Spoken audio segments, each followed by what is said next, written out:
வணக்கம் மக்களே. இன்னைக்கு நாம ஒரு தரமான படத்தை பார்க்க போறோம். 2024 வெளிவந்த சொசைட்டி ஆஃப் த ஸ்னோ. இந்த படத்தை நீங்க வேற சேனல்ல பார்த்திருக்கலாம், ஆனா நம்ம சேனல்ல வர ஸ்டைல்ல கண்டிப்பா பார்த்திருக்க மாட்டீங்க. இது ஒரு சர்வைவல் திரைப்படம். படத்துடைய கதை என்னன்னா, உருகுவேல இருந்து சிலிக்கு சில நண்பர்கள் விமானத்துல பறந்து போறாங்க. ஆனா அந்த விமானம் விபத்துக்குள்ளாகுது. பனி படர்ந்த பாலைவனத்துக்கு நடுவுல மாட்டிக்கிறாங்க.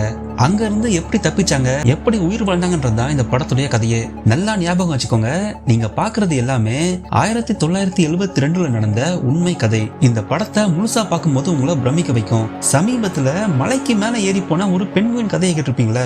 அது ரொம்ப மலைப்பா இருக்கும். அந்த மாதிரி மனித ஆற்றலுடைய உச்சத்தை காமிக்கிற படம் தான் இது.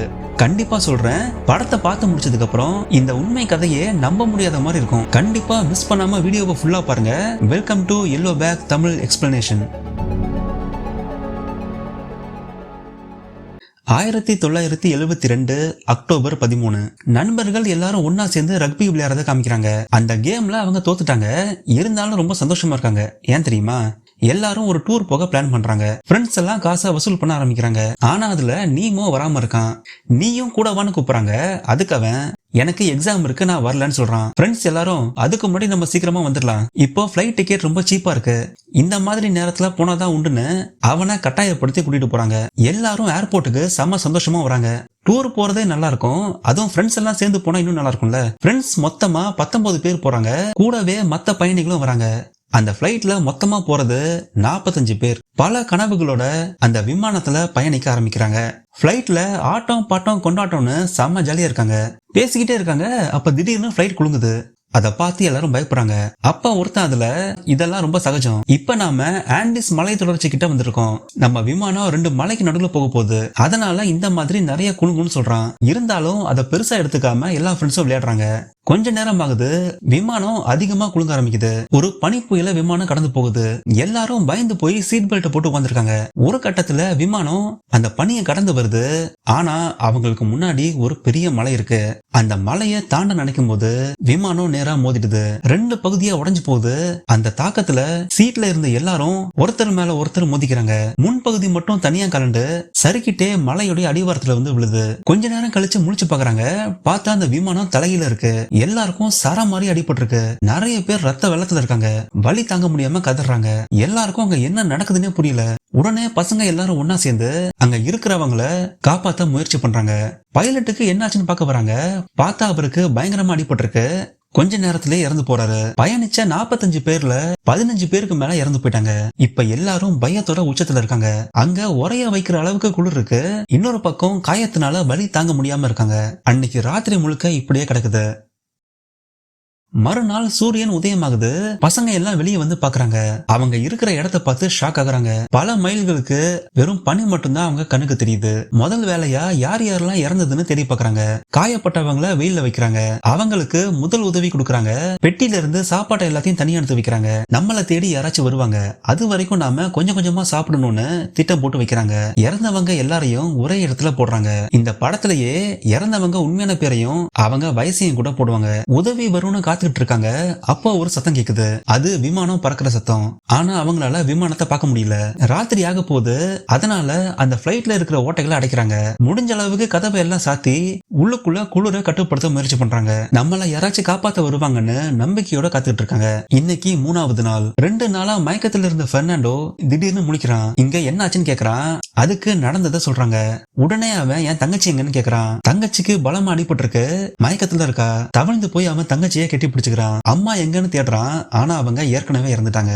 அங்க இருக்கிற இரும்பு தகடுகளை வச்சு பனியை உருக்கி தண்ணி எடுக்கிறாங்க. பேக் எல்லாத்தையும் வெளியே அடுக்கி வைக்கிறாங்க. அப்ப அங்க ஒரு விமானம் வருது. உடனே எல்லாரும் அந்த விமானத்தை பார்த்து கத்துறாங்க. நம்மள காப்பாத்த ஆள் வந்துருச்சுன்னு நினைக்கிறாங்க. ஆனா அவங்க நினைச்சது தப்பு. இவங்கள பார்க்காமலே விமானம் போயிடுச்சு. அடுத்த முறை விமானம் வரும்போது கண்டிப்பா நம்மள காப்பாத்திடுவாங்கன்னு நம்பிக்கையில இருக்காங்க. அப்ப நீமோ அடிப்பட்டவங்களுக்கு பெட் மாதிரி செஞ்சு அதுல எல்லாரையும் படுக்க வைக்கிறான். இந்த கேங்லயே நீமோ ரொம்ப முக்கியமானவன். அவன் தான் நிறைய ஐடியாவை கொடுப்பான். எல்லாரும் பேசிட்டு இருக்காங்க. அப்ப மறுபடியும் விமானம் போற சத்தம் கேக்குது.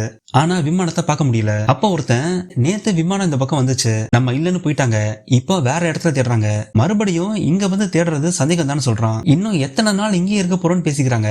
அப்போ ஒருத்தன், மனுஷனால சாப்பாடு இல்லாம 3 வாரம் வரைக்கும் உயிரோட இருக்கலாம்னு சொல்றான். இதை கேட்டு எல்லாரும், ஏண்டா 3 நாளைக்கே தாக்கு பிடிக்க முடியல, வயிறெல்லாம் எரியுது, 3 வாரம்லாம் கண்டிப்பா நம்மளால தாக்கு பிடிக்கவே முடியாதுன்னு பேசிட்டு இருக்காங்க. அப்ப நீமோ பிளைட்டோடைய வால் பகுதியில கண்டிப்பா பேட்டரி இருக்கும், அந்த பேட்டரியை வச்சு ரேடியோவை ஆபரேட் பண்ணி உதவி கேட்கலாம்னு சொல்றான். அதனால அந்த பிளைட்டோடைய வால் பகுதியை தேடி போறாங்க. பிளைட் மோதும் போது அந்த வால் பகுதி மலையோடைய அந்த பக்கம் விழுந்துருச்சு. இந்த மலையை மொத்தமா ஏறி இறங்கினாதான் அந்த பேட்டரியை எடுக்க முடியும். 4 பேர் அதை தேடி நடந்து போறாங்க. கொஞ்ச தூரம் போனதுக்கு அப்புறம் திரும்பி பார்த்தா அவங்களுக்கு அந்த பிளைட் எங்க இருக்குன்னே தெரியல. அப்பதான் அவங்களுக்கு புரிய வருது, பக்கத்துல இருக்கிற நம்மளுக்கே தெரியலனா நம்மள தேடி வர ரெஸ்கியூ டீமுக்கு எப்படி தெரியும்? அவங்க நம்மளை கண்டுபிடிக்கிறதுக்கு வாய்ப்பே இல்லைன்னு அவங்களுக்கு புரிய வருது. அந்த நேரத்துல பனிச்சரிவும் வருது. அதனால மறுபடியும் பிளைட்டுக்கு போறாங்க. 6வது நாள் எல்லா சாப்பாடும் தீர்ந்து போகுது. இப்ப எல்லாரும் கோலா பசியில இருக்காங்க. ஆனா சாப்பிட எதுவுமே இல்ல. ஒரு கட்டத்துல அடிப்பட்ட காயம் ஆறும் இல்லையா, அந்த தோலையே பிச்சு சாப்பிட ஆரம்பிக்கிறாங்க. அந்த அளவுக்கு பசியில இருக்காங்க. அப்ப ராபர்ட், நாம இப்படியே இருக்க முடியாது, நம்ம உயிர் வாழ கண்டிப்பா சாப்பிட்டே ஆகணும், நம்ம சாப்பாடு வெளியே தான் இருக்குன்னு சொல்றான். இதை கேட்டு மார்செல்லோ ஷாக் ஆகுறான். மார்செல்லோ தான் அந்த ரக்பி டீமோட கேப்டன். அவன் ராபர்ட்டை பார்த்து, உனக்கு என்ன பைத்தியமா, நம்மளை தேடி கண்டிப்பா வருவாங்க, அது வரைக்கும் நாம எப்படியாச்சும் தாக்கு பிடிக்கணும்னு சொல்றான். அப்ப சில பேர் ராபர்ட் சொல்றது கரெக்ட், நாம உயிர் வாழ இறந்தவங்களை சாப்பிடலான்னு சொல்றாங்க. இன்னும் சில பேரு இது தப்பு, இப்படி செஞ்சா கடவுள் நம்மள மன்னிக்க மாட்டாருன்னு பேசுறாங்க. அங்க இறந்து இருக்கிறது எல்லாமே நம்ம சொந்தக்காரங்க, நண்பர்கள், அவங்கள நாம எப்படி சாப்பிடுறது, அதுக்கு வாய்ப்பே இல்லைன்னு சில பேர் சொல்றாங்க. இத கேட்டு டோனி, உங்களால முடியலன்னா அந்த உடம்ப நான் வெட்டுறேன், நாம அவங்கள சாப்பிடலான்னு சொல்றான். இப்படியே மாத்தி மாத்தி பேசிக்கிறாங்க. பாதி பேர் ஒத்துக்கிறாங்க, ஆனா மீதி பேர் அதுக்கு ஒத்துக்கல. அன்னைக்கு ராத்திரி பெர்னாண்டோட தங்கச்சி இறந்து போறா. அவன் கூட வந்த அம்மாவும் தங்கச்சியும் இறந்துட்டாங்க. பெர்னாண்டோ மட்டும் உயிர் பிழைக்கிறான். 9வது நாள் எல்லாரும் கடும் குளிர்ல பயங்கர பசியில இருக்காங்க. அவங்க சாப்பிட்டு 4 நாள் கிட்ட ஆகுது. கடைசியில நிறைய பேர் அந்த உடம்ப சாப்பிடலான்னு ஒத்துக்கிறாங்க. ஆனா மார்செல்லாவும் நீமோவும் அதுக்கு ஒத்துக்கல. கூடவே ஒரு தம்பதிகள் இருக்காங்க, அவங்களும் அதுக்கு ஒத்துக்கல. இந்த 4 பேரை தவிர்த்து மீதி எல்லாரும் அந்த உடம்ப சாப்பிட போறாங்க. டோனியும் அவன் சகோதரனும் அந்த உடம்ப வெட்டுறாங்க. இத பண்ணும்போது அவங்க யாருக்கும் தெரியாம மறவா இருப்பாங்க. ஏன்னா யார சாப்பிட போறோம்னு அப்பதான் மத்தவங்களுக்கு தெரியாம இருக்கும். வெட்டப்பட்ட சின்ன சின்ன கறி துண்டுகளை எல்லாரும் சாப்பிடுறாங்க. ஆனாலும் அவங்க மனசுல நம்ம நண்பர்களே சாப்பிடுறோங்கிற ஒரு குற்ற உணர்ச்சி இருக்கு. 10வது நாள் பிளைட் உடைஞ்ச பாகங்களை தேடுறாங்க. அப்ப ஒரு பெட்டியில ஒரு ரேடியோ கிடைக்குது. அந்த ரேடியோ சரியா வேலை செய்யல, அத ராய் சரி பண்றான். ஆண்டனாவை செட் பண்ணி சிக்னல் கிடைக்குதான்னு பாக்குறாங்க. அப்ப அவங்களுக்கு ரேடியோ சிக்னல் கிடைக்குது.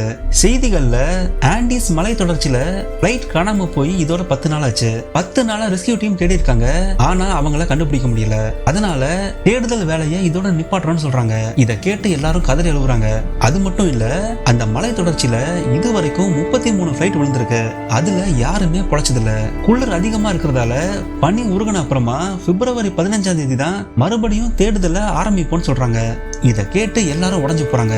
இப்ப அக்டோபர் நடக்குது. இன்னும் 3 மாசம் ஆகும். அவங்க நம்மள தேடி வர போறது இல்ல, நம்ம பிணங்களை தான் தேடி வருவாங்கன்னு புரிஞ்சுக்கிறாங்க. அப்ப மார்செல்லோ, என்ன மன்னிச்சிடுங்க, நம்மளை காப்பாத்த யாராச்சும் வருவாங்கன்னு நினைச்சேன், ஆனா இனிமேல் யாரும் வரப்போறது இல்ல, நாம உயிர் பிழைக்க வேற வழியே இல்ல, நாம அவங்கள சாப்பிட்டுதான் ஆகணும்னு சொல்றான். மீதி இருக்கிற எல்லாருமே சாப்பிட ஒத்துக்கிறாங்க, ஆனா நீமோவை தவிர. ஏன்னா நீமோ கடவுள் நம்பிக்கை கொண்டவன், அதனால இந்த பாவத்தை நான் செய்ய மாட்டேன்னு நீமோ சாப்பிடாம இருக்கான். இனிமேலும் காத்திருந்த வேலைக்காகாதுன்னு நீமோ அந்த பேட்டரி தேடி போறான். கூடவே 2 பேர் போறாங்க. பிளைட்டோடைய பின்பகுதி மலைக்கு அந்த பக்கம் இருக்கு இல்லையா, அதனால மலையை ஏற ஆரம்பிக்கிறாங்க. அவங்க போற வழியில நிறைய இறந்த உடம்புகளை பாக்குறாங்க. அவங்க எல்லாமே பிளைட் மோதும் போது மேல இருந்து கீழே விழுந்து இறந்தவங்க. தொடர்ந்து மலை ஏறி போறாங்க. ஆனா ஒரு கட்டத்துல இருட்டி போகுது. ராத்திரி பனி புயலும் அடிக்க ஆரம்பிக்குது. அதனால அவங்களால திரும்ப முடியல. ராத்திரி முழுக்க மலைக்கு மேலேயே இருக்காங்க. அங்க ஆக்சிஜனும் இன்னும் கம்மியா இருக்கு. அன்னைக்கு ராத்திரியே 3 பேரும் இறந்து போயிருவோம்னு நினைக்கிறாங்க. கொஞ்சம் யோசிச்சு பாருங்க, ராத்திரி முழுக்க ஒரு ஃப்ரீசர்ல இருந்தா எப்படி இருக்கும், அப்படிதான் அவங்களும் இருக்காங்க. மறுநாள் சூரியன் உதயமாகுது. ஆனா கடவுள் புண்ணியத்துல யாரும் இன்னும் சாகல. 3 பேரும் பனியில இருந்து எழுந்து வராங்க. ஒரு தட்டு மேல சறுக்கிட்டே கீழே இறங்குறாங்க. அங்க அதிகப்படியான குளிர்னால ஒருத்தனுக்கு பார்வையே தெரியாம போகுது. அப்ப பெர்னாண்டோ, நேத்து ராத்திரி 3 பேரும் யார்கிட்டயும் சொல்லாம எங்க போனீங்கன்னு கேக்குறான். அதுக்கு நீமோ நடந்ததை சொல்றான். பேட்டரி கண்டிப்பா மலைக்கு பின்னாடி தான் இருக்கும். அது மட்டும் இல்ல, மலை ஏறி மேற்கு பக்கமா போனா நாம சில்லிக்கு போயிடலாம். நேத்து நீங்க மலைக்கு மேல வரைக்கும் போனீங்களான்னு கேக்குறான். அதுக்கு நீமோ, மேல போக வாய்ப்பே இல்ல, அது தற்கொலைக்கு சமம், நேத்து நாங்க உயிர் பழச்சி வந்தது பெரிய விஷயம்னு சொல்றான். அப்ப நீமோக்கு ஒரு கறி துண்டை கொடுத்து இப்பயாச்சும் சாப்பிடுன்னு கெஞ்சி கேக்குறான். வேற வழி இல்லாம நீமோவும் அதை வாயில போடுறான். அவனால அதை மெல்ல முடியல. கண்ணை மூடிட்டு அதை முழுங்கிடுறான். 17வது நாள் எல்லாரும் ஃபிளைட்குள்ள உட்காந்து ஜாலியா பாட்டு பாடி பேசிட்டு இருக்காங்க. யார் யார் என்னென்ன சாப்பிட போறீங்கன்னு சிரிச்சு பேசிட்டு இருக்காங்க. அப்ப ஏதோ சத்தம் கேக்குது.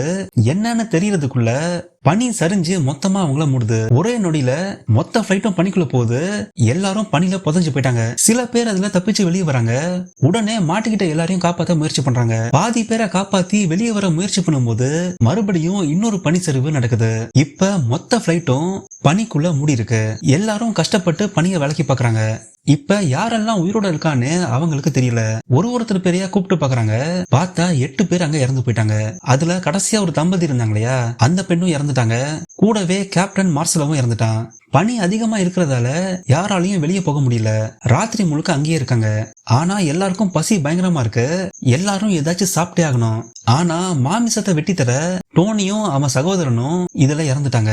வேற வழி இல்லாம ராபர்ட் நான் வெட்டுறேன்னு பிளைட்டுக்குள்ளேயே மாமிசத்தை வெட்ட ஆரம்பிக்கிறான்.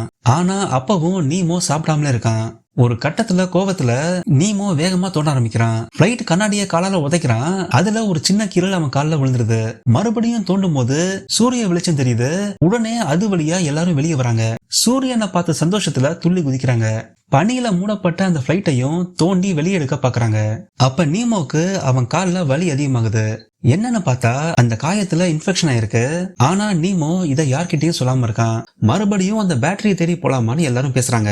அப்ப ராபர்ட் இப்ப போக கூடாது, நாம குறைஞ்சது 2 வாரத்துக்கு காத்திருக்கணும். இப்ப வானிலை மோசமா இருக்குன்னு சொல்றான். இதுக்கு நீமோவும் ஒத்துக்கிறான். 34வது நாள் காயப்பட்டவங்க உடம்பு நாளுக்கு நாள் ரொம்ப வீக் ஆயிட்டே போகுது. அதுல இன்னொருத்தனும் இறந்து போறான். அப்ப ராபர்ட் கிட்ட ஒரு ஃப்ரெண்டு, இனிமேலும் நம்ம காத்திருக்க கூடாது, நம்ம ரக்பி டீம்லயே வேகமா ஓடுறவன் நீதான் ஒரு முடிவு எடுக்கணும், ஏதாச்சும் ஒண்ணு பண்ணுங்க, உடனே இங்க இருந்து கிளம்பணும்னு சொல்றான். அதனால மறுபடியும் நீமோ கூட 3 பேரை கூட்டிட்டு கிளம்புறான். இன்னைக்கு 36வது நாள். கொஞ்ச தூரம் போறாங்க. ஆனா நீமோவால நடக்க முடியல. அவன் கால் வலி அதிகமாகுது. அதனால நான் மட்டும் திரும்ப போறேன், நீங்க எல்லாரும் இந்த பேட்டரி தேடி போங்கன்னு சொல்றான். நீமோ திரும்ப அந்த பிளைட்டுக்கு வரான். அவங்களுக்கு போனவங்களை பத்தி தகவலே தெரியல. திரும்ப வருவாங்கன்ற நம்பிக்கையில காத்துட்டு இருக்காங்க. இதே காலகட்டத்துல நீமோவுடைய உடம்பு கொஞ்சம் கொஞ்சமா வீக் ஆகுது. அவனுடைய இன்ஃபெக்ஷன் உடம்பு ஃபுல்லா பரவுது. மறுநாள் நீமோ முழிச்சு பாக்குறான். பார்த்தா பெர்னாண்டோ அங்க இருக்கான். இங்க என்ன பண்ற, போனது என்னாச்சுன்னு கேக்குறான். அதுக்கு பெர்னாண்டோ, நீ சொன்ன மாதிரி நாங்க போனோம். அங்க பிளைட்டுடைய பின்பகுதியை பார்த்தோம். அங்க நிறைய பெட்டி இருந்துச்சு. நமக்கு தேவையான சில உணவும் கிடைச்சது. கூடவே பேட்டரியும் நாங்க பார்த்தோம். ஆனா அந்த பேட்டரியோட எடை ரொம்ப அதிகம். அதை இவ்வளவு தூரம் தூக்கிட்டு வரவே முடியாது. ராய் அன்னைக்கு இந்த ரேடியோவை சரி பண்ணான் இல்லையா, அதே மாதிரி அவனை கூட்டிட்டு போய் அங்க இருக்கிற ரேடியோவை சரி பண்ணி பார்க்கணும்னு சொல்றான். மறுபடியும் ராயை கூட்டிட்டு அந்த ரேடியோவை ரிப்பேர் பண்ண போறாங்க. ராயும் ரொம்ப கஷ்டப்பட்டு முயற்சி பண்ணி பாக்குறான். ஆனா அவங்களால அந்த ரேடியோவை சரி பண்ணவே முடியல. இதுல நீமோவுக்கும் உடம்பு ரொம்ப சரியில்லாம போகுது. இன்ஃபெக்ஷன் உடம்பு ஃபுல்லா பரவுது.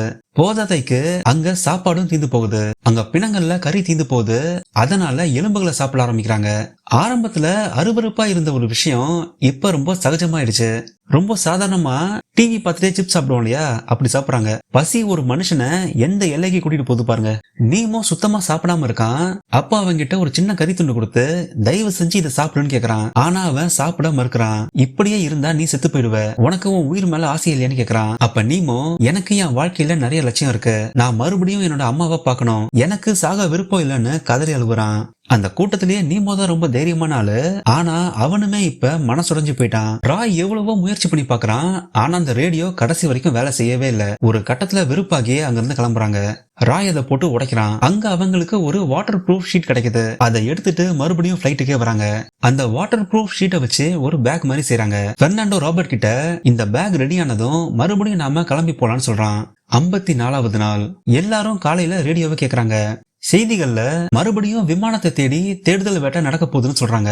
இதை கேட்டு எல்லாரும் கடுப்பாக்குறாங்க. அவங்க மறுபடியும் நம்மள தேடி வந்தாலும் அவங்களால நம்மள பார்க்க முடியாது, ஒரு ஃபார்மாலிட்டிக்காக தேட ஆரம்பிக்கிறாங்கன்னு கடுப்புல இருக்காங்க. அப்ப பெர்னாண்டோ ராபர்ட் கிட்ட, நாம இந்த மலையை தாண்டி நடப்போம், கண்டிப்பா அங்க யாரையாச்சும் பாப்போம்னு சொல்றான். ராபர்ட் அதுக்கு, உனக்கு என்ன பைத்தியமா, இந்த இத்து போன பைய வச்சுட்டு நம்மளால எங்கேயும் போக முடியாதுன்னு கோச்சிட்டு போறான். நீமோவுக்கும் நாளுக்கு நாள் உடம்பு சரியில்லாம போகுது. எல்லாரும் வெளியே உட்காந்துட்டு போட்டோ எடுக்கிறாங்க. இங்க இருந்து தப்பிப்போமான்னு தெரியல. ஆனா இருக்கிற நேரத்துல போட்டோ எடுத்துட்டு ஜாலியா பேசிக்கிறாங்க. நீமோவோட உடம்பு ரொம்ப மோசமாயிடுச்சு. பெர்னாண்டோவை கூப்பிட்டு, எப்படியும் கொஞ்ச நாள்ல நான் செத்துருவேன், நான் இறந்த அப்புறம் என் உடம்ப நீங்க பயன்படுத்திக்கோங்கன்னு சொல்றான். அப்ப பெர்னாண்டோ, ஏன் இப்படி எல்லாம் பேசுற, உனக்கு ஒன்னும் ஆகாதுன்னு சொல்றான். அதுக்கு நீமோ, இல்ல நான் சாக போறேன், அது எனக்கே நல்லா தெரியும். எனக்கு ஒரு ஆசை இருக்கு, நீங்க எல்லாரும் எப்படியாச்சும் இங்க இருந்து தப்பிச்சு போயிடணும்னு சொல்றான். அடுத்த நாளே நீமோ இறந்து போறான். அவன் கையில ஒரு பேப்பரும் வச்சிருக்கான். அதுல நான் இறந்த அப்புறம் என்ன நீங்க சாப்பிடலாம், அதுக்கு நான் உங்களுக்கு உரிமை தரேன்னு போட்டிருக்கான். அதை பார்த்து எல்லாரும் கண் கலங்குறாங்க. 61வது நாள். பெர்னாண்டோ சொன்ன மாதிரி 3 பேர் கிளம்ப ஆரம்பிக்கிறாங்க. குளிர் தாங்கிறதுக்காக அவங்களால எவ்வளவு முடியுமோ அவ்வளவு சட்டையை போட்டுக்கிறாங்க. பெர்னாண்டோ, ராபர்ட், மைக்கும் கிளம்புறாங்க. பெர்னாண்டோ எல்லாரையும் பார்த்து, என்னுடைய தங்கச்சியும் அம்மாவையும் நீங்க சாப்பிடலாம், நான் அதுக்கு உரிமை கொடுக்கறேன், கண்டிப்பா நம்ம தப்பிக்க ஆட்களை கூட்டிட்டு வருவேன்னு சொல்லிட்டு போறான்.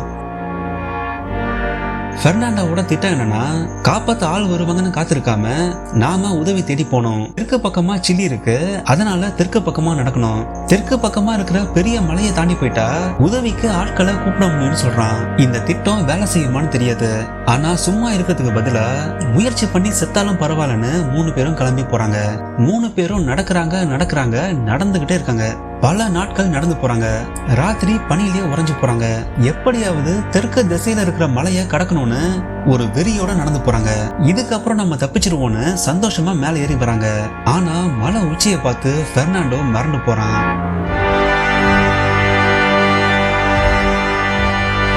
அங்க மனிதர்கள் இல்ல, கண்ணு கெட்டின தூரம் வரைக்கும் வெறும் மலைகள் மட்டும்தான் இருக்கு. ராபர்ட்டுக்கு நம்பிக்கையே போயிடுச்சு. இனிமேல் அவ்வளவுதான், நம்மளால தப்பிக்கவே முடியாதுன்னு சொல்றான். அப்ப பெர்னாண்டோ, இல்ல நம்மளால முடியும், அங்க கடைசியா இருக்கிற மலைகள்ல பனியே இல்ல, இங்க இருந்து பார்த்தா கடலும் தெரியுது, நாம இப்படியே ஒரு 10-15 நாள் நடந்து போனா இந்த மலையை கடந்துடலாம், அங்க கண்டிப்பா உதவிக்கு யாராச்சும் இருப்பாங்கன்னு சொல்றான். இதை கேட்டு ராபர்ட், உனக்கு என்ன பைத்தியமா, கண்டிப்பா நம்ம நடந்து போனா பாதிலே நம்ம செத்து போயிருவோம், அது மட்டும் இல்ல நம்ம கிட்ட 7 நாளுக்கான உணவு தான் இருக்கு, நான் செத்தாலும் பரவாயில்ல, இங்க இருந்து நான் திரும்பி போறதா இல்ல, கண்டிப்பா நான் நடந்து போவேன்னு சொல்றான். வேற வழி இல்லாம ராபர்ட்டும் கூட வரேன்னு சொல்றான். அதனால 3ஆவதா இருக்கிறவனை திருப்பி அனுப்புறாங்க. ஏன்னா அப்பதான் அவனுடைய உணவையும் எடுத்துக்கிட்டு இவங்களால ரொம்ப தூரம் போக முடியும். 3ஆவது ஆள் திரும்ப பிளைட்டை நோக்கி போறான். அவங்க கிட்ட நடந்தது சொல்றான். எப்படியாவது காப்பாத்த ஆட்கள் கூட்டிட்டு வருவாங்கன்ற நம்பிக்கையில எல்லாரும் காத்துக்கிட்டு இருக்காங்க. ராபர்ட்டும் பெர்னாண்டோவும் தொடர்ந்து நடந்து போறாங்க. கொஞ்சம் கற்பனை பண்ணி பாருங்க, சாதாரண ஒரு மலை கோயிலுக்கு போனாலே நம்மளுக்கு மூச்சு வாங்கும். ஆனா இவங்க 60 நாளைக்கு மேல சரியா சாப்பாடு இல்லாம பல கிலோமீட்டருக்கு நடந்து போறாங்க. அதுவும் உரையா வைக்கிற குளிர்ல. அவங்க கிட்ட இருக்கிற கறி துண்டுகளை கொஞ்சம் கொஞ்சமா சாப்பிட்டு அந்த மலை தொடர்ச்சியை தொடர்ந்து போறாங்க. இப்படியே 1-2 நாள் இல்லைங்க, கிட்டத்தட்ட 10 நாளைக்கு நடக்கிறாங்க. ஒரு கட்டத்துல பனிமலையை கடந்து வராங்க. பனி குறைஞ்சு போனதால அவங்க கொண்டு வந்த கறி கெட்டு போக ஆரம்பிக்குது. கெட்டு போன கறியை சாப்பிட்டு அவங்களுக்கு உடம்பு சரியில்லாம போகுது. இருந்தாலும் தொடர்ந்து பயணிக்கிறாங்க. அங்க ஒரு நதியை பாக்குறாங்க.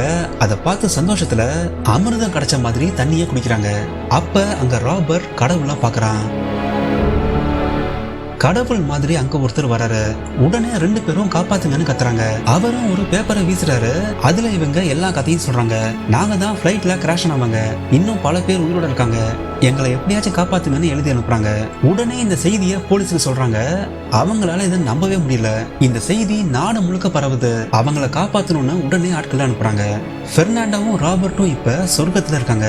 இந்த குடிசை வீடு தான் இப்ப அவங்களுக்கு சொர்க்கம். அங்க இருக்கிற சாப்பாடை அடிச்சு நவுத்துறாங்க. கண்டிப்பா இந்த உலகத்திலேயே அந்த பண்ணு தான் அப்ப அவங்களுக்கு சுவையான உணவா இருந்திருக்கும். அவங்களை தேடி நிறைய பிரஸும் வராங்க. ரெஸ்கியூ டீம்ல இருந்து ஹெலிகாப்டர்ல கிளம்புறாங்க. அவங்க கூட பெர்னாண்டோவும் போறான். இன்னொரு பக்கம் பிளைட்ல எல்லாரும் தூங்கிட்டு இருக்காங்க. அப்ப ரேடியோல ஒரு செய்தி வருது. 71 நாளைக்கு முன்னாடி விழுந்த பிளைட்ல இருந்து 2 பேர் தப்பிச்சு வந்திருக்காங்க. அவங்க பேரு பெர்னாண்டோ அண்ட் ராபர்ட். அவங்க பிளைட் விழுந்த தகவலை சொல்லியிருக்காங்க. அதனால தேடுதல் உடனே தொடங்குது. மீதி இருக்கிற பயணிகளை உடனே காப்பாற்ற போறாங்கன்னு சொல்றாங்க. இதை கேட்டு எல்லாரும் செம்ம குஷியாகிறாங்க. நாம திரும்பியும் வீட்டுக்கு போக போறோம்னு சந்தோஷத்துல துள்ளி குதிக்கிறாங்க. பல நாட்கள் கழிச்சு பல்லு விளக்கி தலைய வாரி வீட்டுக்கு போக தயாரா இருக்காங்க. பெர்னாண்டோ ஹெலிகாப்டர்ல அவங்கள தேடி திரும்ப வரான். எல்லாரும் சந்தோஷத்துல ஓடி வராங்க. ஹெலிகாப்டர்ல அவங்கள வீடியோ எடுக்கிறாங்க. இப்ப நீங்க பாக்குறது 1972 எடுத்த உண்மையான ஃபுட்டேஜ். ஞாபகார்த்தமா சில பொருட்களை எடுத்துக்கிட்டு எல்லாரும் ஹெலிகாப்டர்ல ஏறி தப்பிச்சு போறாங்க. இவ்வளவு நாள் அவங்க இருந்த இடத்த கடைசியா ஒரு முறை பாக்குறாங்க. அந்த பிளைட்ல மொத்தமா 45 பேர் வந்தாங்க. ஆனா கடைசியா உயிர் பழைச்சது வெறும் 16 பேர். அவங்க திரும்பி வரும்போது ஒட்டுமொத்த நாடும் அவங்கள பயங்கரமா வரவேற்கிறாங்க. இவ்வளவு நாளா அவங்க இறந்து போயிட்டு தான் எல்லாரும் நினைச்சிருக்காங்க. ஆனா இப்ப அசாத்தியமா அவங்க எல்லாரும் உயிர் படைச்சிருக்காங்க. அவங்களுடைய சொந்த பந்தங்களும் அங்க வராங்க. எல்லாருக்கும் ஹாஸ்பிட்டல்ல செக்அப் பண்றாங்க. அங்க நிறைய பேருக்கு உடல்நல ரொம்ப பயங்கரமா பாதிக்கப்பட்டிருந்துச்சு. என்னதான் அவங்க தப்பிச்சு திரும்ப வந்திருந்தாலும் மனதளவுல அவங்க எல்லாரும் ரொம்ப பாதிக்கப்பட்டிருந்தாங்க. பல நாட்கள் ஹாஸ்பிட்டல்ல இருந்து மறுபடியும் அவங்க வீடு திரும்புறாங்க. இதோட இந்த படமும் முடிவுக்கு வருது.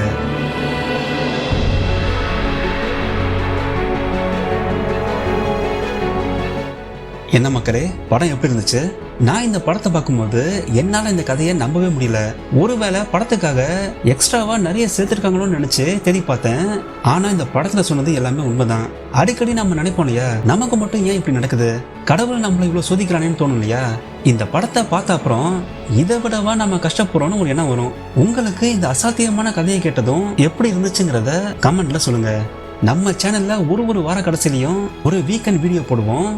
அடுத்த வாரமும் தவறாம ஒரு சூப்பரான வீடியோ வரும். கண்டிப்பா மிஸ் பண்ணாம பாருங்க. இந்த வீடியோ உங்களுக்கு பிடிச்சிருந்தா ஒரு லைக் பண்ணுங்க, கூடவே ஒரு ஹைப்பும் கொடுங்க. அப்பதான் இந்த வீடியோ நிறைய பேருக்கு போய் சேர உதவியா இருக்கும். மறக்காம சப்ஸ்கிரைபும் பண்ணிக்கோங்க. நன்றி.